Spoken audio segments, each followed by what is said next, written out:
നിങ്ങളുടെ ഫേവറേറ്റ് സീരിയലുകൾ ടിവിയിൽ വരുന്നതിന് മുൻപേ സൺ നെക്സ്റ്റ് ആപ്പിൽ കാണാം. ഇനി എല്ലാവർക്കും മുൻപേ കാണൂ. ഇപ്പോൾ തന്നെ സൺ നെക്സ്റ്റ് ആപ്പ് ഡൗൺലോഡ് ചെയ്ത് സബ്സ്ക്രൈബ് ചെയ്യൂ. അതൊക്കെ പിന്നെ പറയാൻ ജ്യോതി. നീ ആദ്യം മോളെ ഒന്ന് സമാധാനിപ്പിക്കേ. എന്തായാലും ഒന്ന് പറ. പ്രണവിന് എന്താ പറ്റിയെന്ന് എനിക്ക് അറിയണം. മോളെ, അത് പ്രണവ റെസ്റ്റോറന്റ് ബാറിൽ മീറ്റിംഗിന് വേണ്ടി പോയതായിരുന്നു. അവിടെ ഗൗതം ഏർപ്പാടാക്കിയ ഗുണ്ടകൾ വന്ന് മനഃപൂർവ്വം പ്രണവുമായിട്ട് പ്രശ്നങ്ങൾ ഉണ്ടാക്കി. പ്രശ്നങ്ങൾ ഉണ്ടാക്കിയെന്ന് പറഞ്ഞാൽ വെറുമൊരു ഉന്തും തള്ളുമല്ല.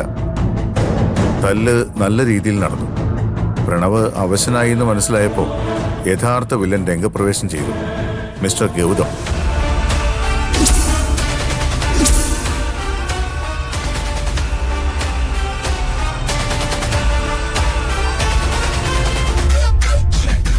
ഗൗതം പ്രണവിനെ പിടിച്ചു വലിച്ച് കാറി കയറ്റി കൊണ്ടുപോകുന്നുണ്ടല്ലോ അവിടുന്ന്.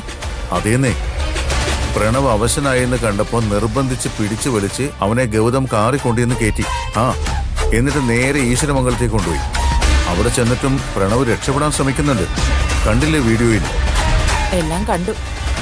എന്നാലും ഗൗതം ഇത്ര ക്രൂരനാണെന്ന് ഞാൻ കരുതിയില്ല.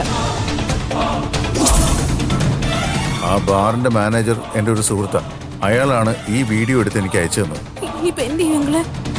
എന്ത് ചെയ്യുമെന്ന് ചോദിച്ചാ, പ്രണവ് ഇപ്പോ ഗൗതമിന്റെ കസ്റ്റഡിയില. ഞാൻ വസുന്ധര വിളിച്ചു നോക്കട്ടെ, കാര്യം എന്താണെന്ന് അറിയണല്ലോ. അതിന്റെ ഒന്നും ആവശ്യമില്ല. ഇത് തന്നെയാ മോളെ സത്യത്തിൽ അവിടെ നടന്നത്. എന്തായാലും ഒന്ന് വിളിക്കട്ടെ.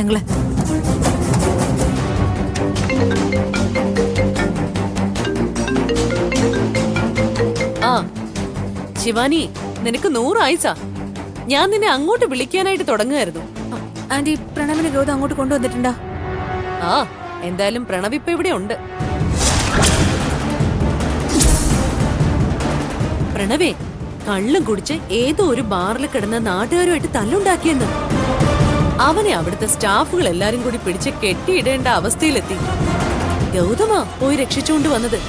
പുതിയ ബിസിനസിന്റെ കാര്യത്തിന് ക്ലയന്റിനെ മീറ്റ് ചെയ്യാൻ പോയ പ്രണവ് ബാറിൽ മദ്യപിച്ച് ബഹളം ഉണ്ടാക്കിന്നൊക്കെ പറഞ്ഞ അതൊക്കെ ഞാൻ വിശ്വസിക്കണം അല്ലേ ആന്റി? ആളിന് ഏർപ്പാടക്കി ഒരു മനുഷ്യനെ തല്ലി ചതയ്ക്കുക, എന്നിട്ട് ബലമായി പിടിച്ച് കാറിൽ കയറ്റിക്കൊണ്ടു പോവാ. ഇതൊന്നും ഞാൻ വെറുതെ പറഞ്ഞതല്ല. എല്ലാത്തിനും തെളിവ് എന്റെ കയ്യിലുണ്ടിപ്പോ. അങ്ങനെയാണോ സംഭവം? എന്തായാലും പ്രണവിനെ ഗൗതം ഇവിടെ മുറിയിൽ കൊണ്ടുവന്ന് പൂട്ടിയിട്ടേക്കുക.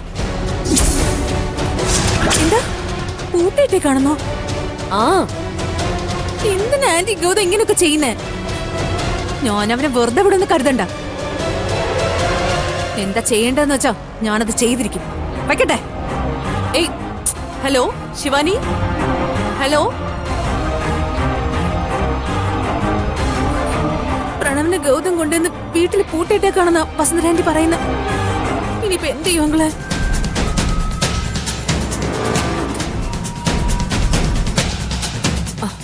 സേക്കേസി എന്താ ഈ ആലോചിക്കുന്നേ? എത്രയും പെട്ടെന്ന് എന്തെങ്കിലും ചെയ്തേ പറ്റൂ. ഇത് പ്രണവിന്റെ ജീവന് പോലും ആപത്താ. അതല്ല ജ്യോതി, പ്രണവ് ഇപ്പൊ ഈശ്വരമംഗലത്താ. ഡയറക്റ്റ് ആയി ഇതിൽ എനിക്ക് ഇടപെടാൻ പറ്റില്ല. അതാ ഞാൻ ആലോചിക്കുന്നത്. ഇടപെട്ട എന്താ കുഴപ്പം? അത് മോളെ, ഞാനിപ്പോ എന്തെങ്കിലും ചെയ്താ അത് ബിസിനസ്സിലെ ശത്രുതയുടെ പേരിൽ ഞാൻ അവസരം മുതലെടുക്കുന്നുവെന്നായിരിക്കും ഗൗതം ആരോപിക്കുന്നത്. സേക്കേസി പറഞ്ഞത് ശരിയാ. പക്ഷേ നമുക്ക് പ്രണവിനെ രക്ഷിച്ചല്ലേ പറ്റൂ. രക്ഷിച്ചേ പറ്റൂ, രക്ഷിക്കുകയും ചെയ്യും. അതിന് എന്ത് വഴിയെന്നാ ഞാൻ ആലോചിക്കുന്നത്. പെട്ടെന്ന് എന്തെങ്കിലും ഒന്ന് തീരുമാനിക്കങ്ങള്. ഒരു കാര്യം ചെയ്യും, മോള് നേരെ പോലീസ് സ്റ്റേഷനിലേക്ക് പോകും. എന്നിട്ട് അവിടെ ഒരു പരാതി കൊടുക്ക. എന്തോന്നാ സേക്കേസി ഇത്? ഈ കൊച്ച പോലീസ് സ്റ്റേഷനിൽ പോയി ഒരു വെള്ള കടലാസിൽ പരാതി എഴുതി ക്യൂ നിൽക്കണമെന്നാണോ? അതൊന്നും വേണ്ട. പേരിനൊന്ന് സ്റ്റേഷൻ വരെ ചെന്നാ മതി. ബാക്കി കാര്യങ്ങളൊക്കെ ഞാൻ ഡീൽ ചെയ്തോളാം. കമ്മീഷണറെ ഞാൻ വിളിച്ച് സംസാരിക്കാം. മോൾക്ക് തനിച്ച് പോലീസ് സ്റ്റേഷനിൽ പോകുന്നതിന് കുഴപ്പമൊന്നുമില്ലല്ലോ. അങ്ങനെയുള്ള പേടിയൊന്നും ശിവാനിക്ക് കാണില്ല.